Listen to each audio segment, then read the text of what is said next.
23년 경제가 어려웠거든요. 오르막길로 허덕거리면서 올라왔거든요. 네, 근데 또 오르막이 남아있는 기분? 이렇게 장기 침체가 무서운 거예요. 저성장이 고착화되면 체력이 소진된 채 또 오르막을 만나는 그 기분이 드니까 경제가 이렇게 갈 수 있었는데 다시 예전의 경로로 못 돌아가는 거죠. 네. 이 차이값이 이코노믹 스카링이에요. 고물가, 고금리, 저성장이 굳어져 버린다. 그들이 돈의 이동을 만드는 거예요. 네. 그러면 자본시장은 그런 면에서 올해보다는 좀 말씀드릴 수 있을 것 같아요. 네. 예.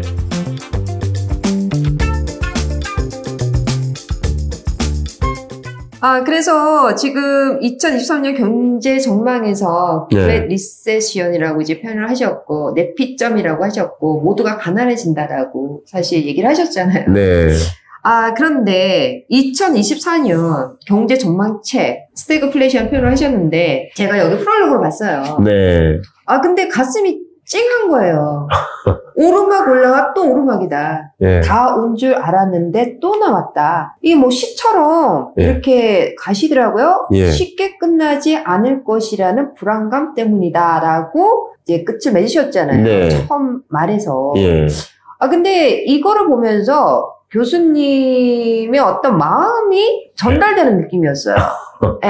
제가 이게 책을 내면 인터뷰를 하잖아요. 네. 그러면 이제 막 책을 다 읽고 인터뷰하시는 인터뷰어들을 종종 만나면 그런 표현을 몇 번 들었어요. 2명이 쓴 것 같다. 네. 두 개의 자세로 쓰는 겁니다. 그러니까요. 예, 제가 네. 두 가지 자세로 쓰고요. 주로 이제 바디 부분은 최대한 냉정하게, 네. 냉철하게, 그러니까 머리로 쓰는 거고요. 네. 그리고 인트로와 아우트로는 마음으로 쓰고요. 네. 제가 정말 거짓말 하나 안 보태고 이 프롤로그 쓸 때는 정말 펑펑 울면서 씁니다. 23년에도 그랬고 24년에도 네. 그랬고 정말 펑펑 울면서 씁니다. 그리고 23년 경제가 어려웠는데 24년 경제는 더 어려울 것으로 제가 말씀드렸고 실제 더 어려울 것이고요. 그래서 그것을 이제 표현하다 보니 시가 된 거예요. 네. 그래서 시집도 아닌데 책의 시작부가 시입니다. 맞습니다. 그래서 그게 가장 명확하게 24년 경제를 선명하게 보여주는 것 같아서, 왜냐면 23년 경제가 어려웠거든요. 오르막길로 허덕거리면서 올라왔거든요. 네, 너무 힘들었거든요. 근데 거기서 끝나면 괜찮아요. 네. 이제 정상이면 되는 거거든요. 시원하게 내려오면 되는데, 근데 또 오르막이 남아있는 기분, 네. 그게 정말 힘든 거고, 첫 번째 오르막은 그래도 체력이 있으니까 올라왔지만 체력이 다 소진된 상태에서 또 오르막을 만나면 정말 힘들거든요. 네. 그러니까 그런 기분이라고 생각하고요. 이 영상을 보시는 분들이 정말 다양하실 거예요. 근데 저는 참 많은 기업인들을 만나고 있는데 기업인들은 정말 하나같이 IMF 때보다 더 힘들다. 왜냐면 이렇게 장기 침체가 무서운 거예요. 한번 훅 털고 다시 제자리로 돌아가는 방식이면 좀 뭔가 의지를 갖고 가는데, 저성장이 고착화되면 체력이 소진된 채 또 오르막을 만나는 그 기분이 드니까 그냥 역동성이 꺼져버리는 거죠. 예, 정말 그렇게 어려운 거죠. 저는 이제 강조해드린 것은 어렵다, 여러분 공포감 가지세요, 이런 뜻이 아니라 제대로 알고 대응하십시다, 준비된 날을 만드십시다 하는 의도로 말씀을 드린 거지, 여러분께 뭐 위압감을 드리고 뭐 공포감을 드리고 그런 목적은 정말 일도 없고, 제대로 알고 대응하시는 분들은 아마 오늘 얘기 속에서도 충분히 기회적인 측면이 그런 부분에 있구나 라는 것을 발견하실 거라고 생각합니다. 그래서 교수님, 저는 그 한 줄에서도 그 느낌이 왔었거든요. 네. 그러니까 우리가 오르막 올랐잖아요. 계단을 오르잖아요. 네. 그러면 한 묶음의 계단 올랐어요. 네. 근데 이제 거기서 이제 쭉 가면 될 것 같은데 또 계단을 또 올라가야지 예. 내가 원하는 독서처럼 간다고 했었을 때 네. 다리가 예. 이제 힘이 없잖아요, 일단. 예. 그러니까 후두두를 한데 예. 거기서 또 올라가야 된다? 근데 그거를 또 교수님께서 또 설명해 주셨잖아요. 네. 과연 그렇게 할 수 있는 힘이 있는 사람들만 올라갈 수 있는 것 같은데, 어떤 네. 면에서는. 맞아요. 어떻게 보면 2023년보다 2024년이 더 힘들다는 느낌인데, 네. 교수님께서 상흔점이라고 네. 또 이제 못을 네. 박으셨어요. 네. 네. 맞습니다. 그래서 네. 상흔점 설명해 네. 주시겠어요? 이제 상흔, 이게 스카링, 경제학 용어인데요. 이코노믹 스카링이 발생해요. 코로나19가 없었으면 이렇게 성장할 수 있었는데 코로나19 때문에 한번 레벨 다운 됐다가 다시 제자리로 영영 못 돌아가는 흐름입니다. 그러니까 러우 전쟁이 있었어요. 러우 전쟁이 없었다면 경제가 이렇게 갈 수 있었는데 러우 전쟁을 겪고 이렇게 축 내려왔다가 다시 예전의 경로로 못 돌아가는 거죠. 네. 이 차이값이 이코노믹 스카링이에요. 네. 경제적 상처인 네. 거죠.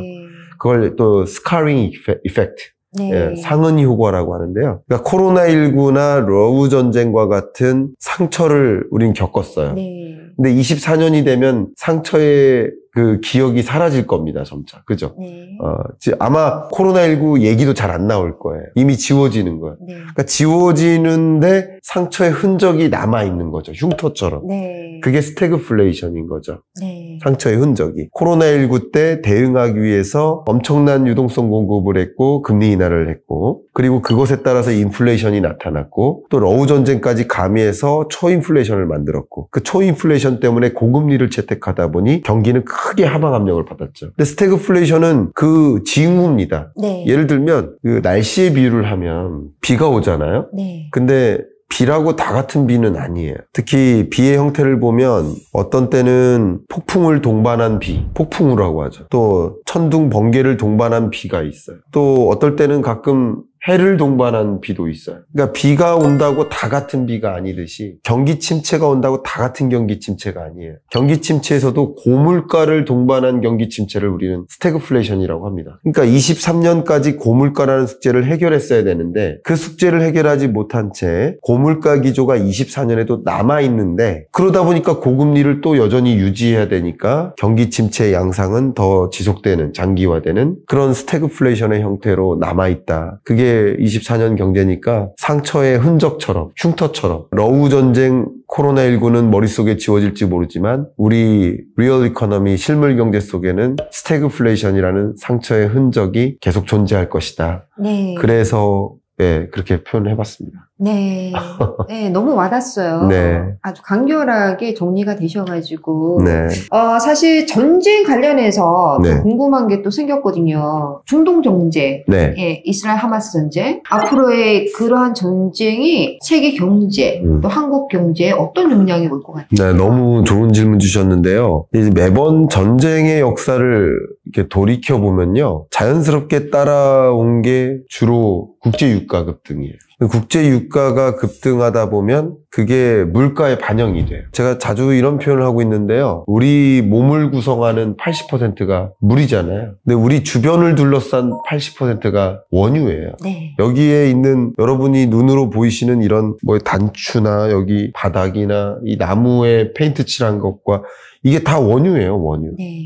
그러니까 그만큼 원유 가격이 치솟고 그 밖에 다른 원자재 가격이 다 치솟으면 그게 물가에 반영되는 시간이 물론 걸리지만 한 2, 3개월 걸립니다만 그게 반영되다 보니 인플레이션이 야기되는 거거든요. 그러니까 이 중동 전쟁도 마찬가지입니다. 더군다나 중동 전쟁은 여러분 잘 아시다시피 말 그대로 산유국들이 몰려있는 지역이에요. 네. 그러니까 중동이 불안해지면 국제 유가가 불안해집니다. 네. 근데 이 중동 전쟁이 지금 이스라엘 하마스 간에 그냥 국지전으로만 끝나버리면 국제 유가 상승폭을 크게 견인하지는 않을 것으로 진단하는데 만약에 이란의 참전으로 그리고 서방 국가들의 일종의 뭐 간접 참전으로 무기 지원이라든가 혹은 전비 지원이라든가 이런 방식으로 양상이 확전되는 양상으로 가고 장기화로 간다 그러면 국제 유가가 최대 150달러까지도 갈 수 있습니다. 네. 배럴당. 그러면 다시 초인플레이션을 경험하게 되는 거예요. 정말 그럼 심각합니다. 네. 그러면 지금까지 드렸던 말씀의 가정 전제가 다 깨져버리는 거예요. 네. 다시 말씀드려야 됩니다. 그러니까 이 어떻게 확전될 것인가를 좀 우리는 지켜봐야 되고요. 그러나 단언할 수 있는 건 스태그플레이션이라고 말씀드렸는데 이게 확전되면 스태그플레이션은 더 심각해지는 거죠. 왜냐하면 스태그플레이션은 경기는 내려가고 물가는 올라간다는 뜻인 거예요. 쉽게 말하면. 경기는 내려가고 물가는 올라간다. 이게 스태그플레이션인데 이게 중동 전쟁이 확전되면 확전될수록 경기는 더 내려가고 물가는 더 올라가거든요. 네. 이 차이값이 벌어지면 벌어질수록 강한 스태그플레이션인 거예요. 어쨌든 중동 전쟁이 확전되고 장기화되면 될수록 제가 말씀드렸었던 스태그플레이션의 양상은 더 강해지고 커지는 것뿐입니다. 네.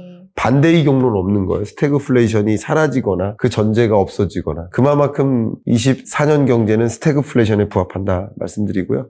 주요 국제기구들의 전망치를 기초해서 말씀드린다면 월드뱅크도 마찬가지, OECD도 IMF도 마찬가지. 지금 세계 경제 성장률을 올해가 3.0, 내년이 2.9%. 그러니까 올해보다 내년이 성장률이 더 떨어진다. L자형 경기 침체 맞아요. 네. 그리고 잠재 성장률 대략 3.8%를 크게 밑돌고 L자로 더 꺼져니까 이거는 글로벌 경기 침체 맞습니다. 네. 글로벌 인플레이션이 잡히느냐? 안 잡히죠. 네. 그러니까 안 잡히니까 스태그플레이션 맞습니다. 그래서 스태그플레이션으로 전제를 깔고요. 중동 전쟁이 어떻게 확전되느냐? 그 양상에 따라서 조금 시나리오가 바뀔 수 있겠지만 어쨌든 스태그플레이션에 부합하는 경제는 맞을 것이다 이렇게 생각합니다. 그렇다면 환율 네. 좀 궁금했거든요. 네. 더 오른다. 네. 그러면은 달러 강세가 내년에도 유지되지 않을까? 네. 이런 생각을 해보는데 어떻게 보세요? 네. 그 환율과 주식시장을 좀 묶어서 설명드리면 더 좋을 것 같아요. 왜 그러냐면 이 외환시장과 주식시장의 가장 주된 특징 중에 하나가 선행성이에요. 근데 제가 24년 경제를 좀 말씀드릴 때 네. 그 첫 번째 그 20가지 트렌드를 네. 제시했는데 그 중에 첫 번째 트렌드가 뉴 레짐의 시대라고 표현했어요. 네, 네. 뉴 레짐이라고 표현한 것은 고물가, 고금리, 저성장이 고착화된다는 뜻이거든요. 네. 고물가, 고금리, 저성장이 쉽게 말하면 그냥 그게 새로운 체제가 돼버린다. 네. 굳어져 버린다. 네. 그러니까 그 이상한 일이 아니다라는 뜻이에요. 근데 네. 잘 보시면 리얼 이코노미, 실물 경제에서는 고물가이면 더 힘들고요. 이게 장기화되면 더 힘들어요. 오르막 또 올라가는 느낌인 거예요. 고금리가 장기화되면 역시 힘들어요. 오르막 또 올라가는 거예요. 저성장이 장기화된다. 그러면 역동성을 잃어요. 스타트업에 투자하고 싶지도 않아요. 네. VC들이 투자 안 합니다, 지금. 네.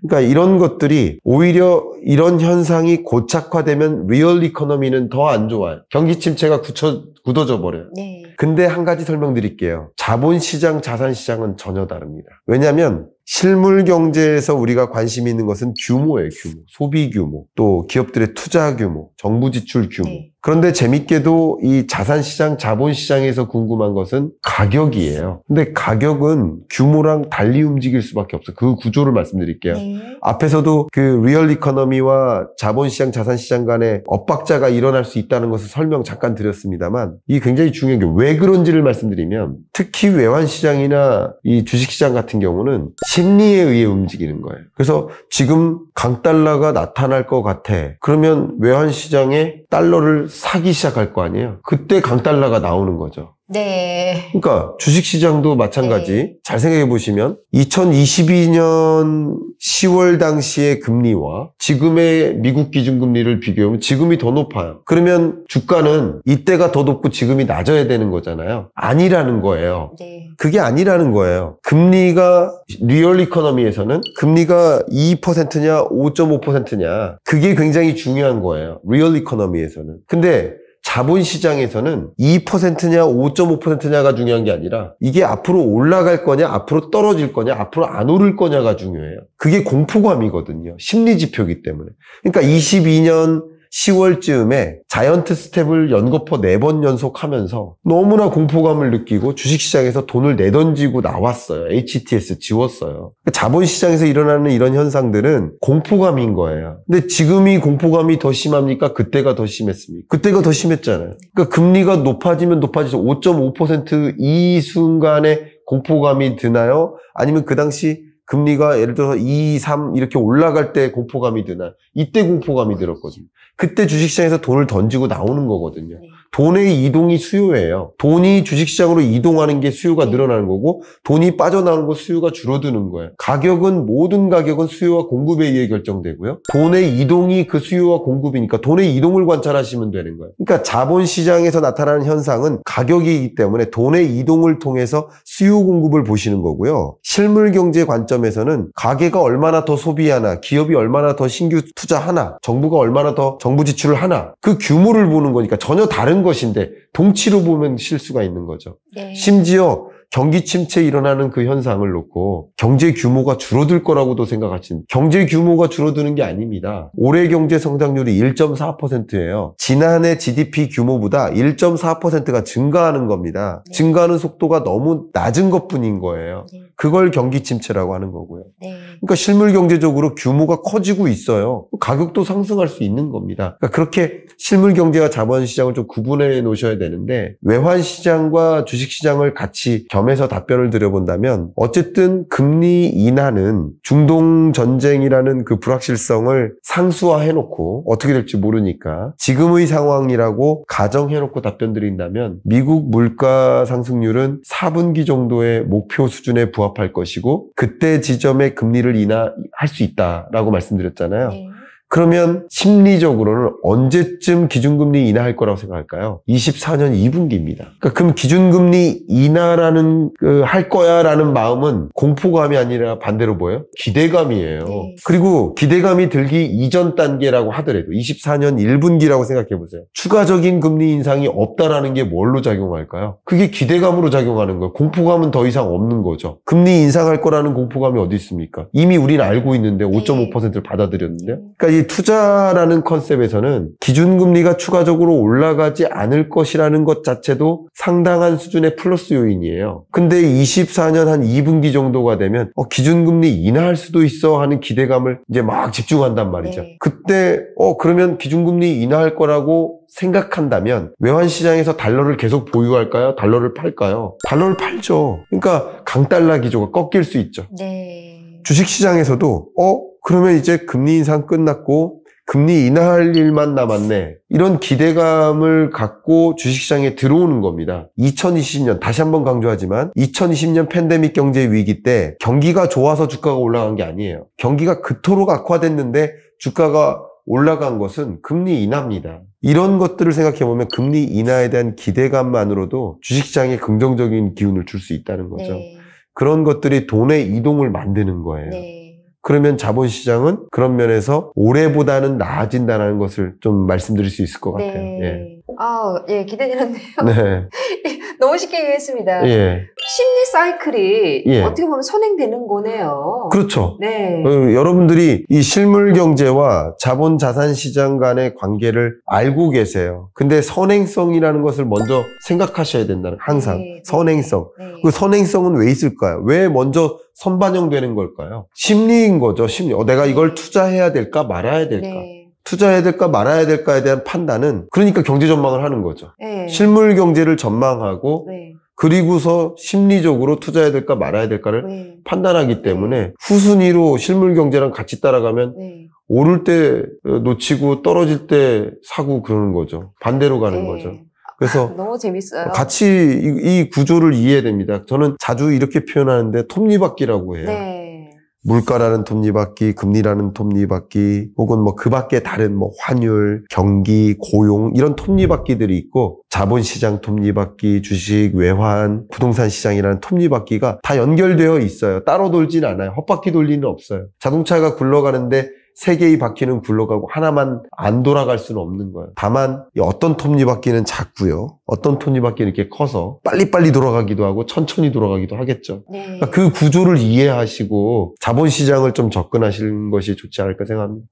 네. 네. 감사합니다, 교수님. 너무 재밌게 잘 들었습니다. 네. 세계 경제 성장률이 올해보다 내년이 더 안 좋은데 IMF, 월드뱅크, OECD, BIS, WTO 공통적인 의견입니다. 중국을 대체할 아시아 신흥국에 대한 관심이 집중되고 있어요. 이렇게 높은 금리에 누가 집을 산다는 말입니까 하는 생각을 갖고 계신 분들이 있지만, 나의 호주머니 사정이 시장이 아니다. 근데 냉정하게, 정말 냉정하게 이 시장을 볼 때 이러나 저러나 올라가는 건 올라가는 거예요. 어렵다, 굉장히 안 좋은 경제다라는 말씀을 드리고는 있지만, 그걸 제대로 알고 대응하자인 거지, 준비된 나를 만들자인 거지, 어려우니까 포기하세요가 아니거든요. 네.